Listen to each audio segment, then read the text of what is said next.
আর্জেন্টিনার ম্যাচ উপলক্ষে সেদিন আমি একটা family get together party arrange করেছিলাম। আমার যেহেতু ছোট দুটো বাচ্চা রয়েছে সেহেতু ওদেরকে সামলে আমার এটা করতে একটু হ্যাসেল হয়ে গেলেও আমি বেশ আনন্দের সাথেই কাজটা সম্পন্ন করতে পেরেছি। ম্যাচের আগের রাতে সাডেন প্ল্যানে আমি এই পার্টিটা অর্গানাইজ করেছি। যেহেতু হাতের সময় খুবই কম ছিল তাই আমি আগের রাতে ঠিক করে রেখেছিলাম কোন কাজটার পরে কোন কাজটা করব এবং কিভাবে করলে আমার কাজটা একটু সহজে আর তাড়াতাড়ি হয়ে যেতে পারে। সকালে বাচ্চারা ঘুমিয়ে থাকা অবস্থায় আমি ডাইনিং টেবিলটা গুছিয়ে নিয়েছি এবং সাথে ড্রয়িং রুমটাও, কারণ এখানে বসেই তো খেলাটা দেখবো। এরপর সারাদিন ধরে আমি রান্না করেছি, যখনই সুযোগ পেয়েছি কিছুটা গুছিয়ে নিয়েছি। আমি সেদিন করেছিলাম চাল কুমড়া ভাজি করেছিলাম, এখানে মাছের টিকিয়া করেছি।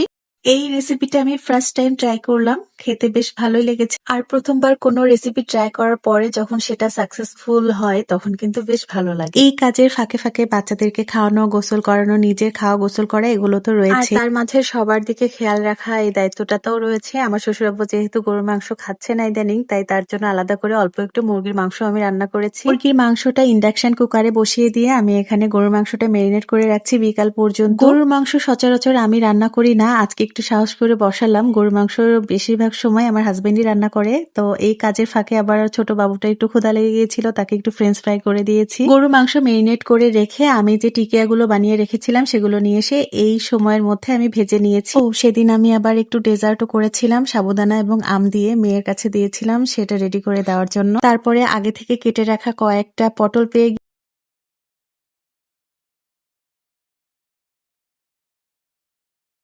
এরই মধ্যে গরুর মাংসটাও প্রায় হয়ে আসার মতো হয়েছে, তো পটল ভাজির সাথে আমি আবার একটু পেঁয়াজ মরিচও ভাজি করে নিয়েছি। এর মাঝে গুটি গুটি করে আমার সমস্ত কাজ কমপ্লিট হয়ে গেছে, এখন আমি খাবারগুলো সার্ভ করে নিচ্ছি। আর এর মধ্যে খেলাও কিন্তু শুরু হওয়ার পথে, তো রাত 10টার আগে আগে আমার সব কাজ কমপ্লিট হয়ে গেছে। এদিকে আমার মেয়েরাও আর্জেন্টিনা জার্সি পরে একেবারে খেলা দেখার জন্য পুরোপুরি প্রস্তুতি নিয়ে বসে রয়েছে। পরিবারের এই ছোট ছোট সুন্দর মুহূর্তগুলোই সম্পর্কগুলোকে আরো বেশি মজবুত করে তোলে। সবার জীবনে এরকম মুহূর্তগুলো যোগ হতে থাকুক এবং সম্পর্কগুলো আরো বেশি সুন্দর হয়ে উঠুক। আমার আজকের এই ছোট্ট ভিডিওটি কার কার ভালো লেগেছে অবশ্যই কমেন্ট করে জানাবেন। আর এই তো আমাদের শুরু হয়ে গেছে রাতের খাওয়া দাওয়া এবং সাথে খেলা দেখা।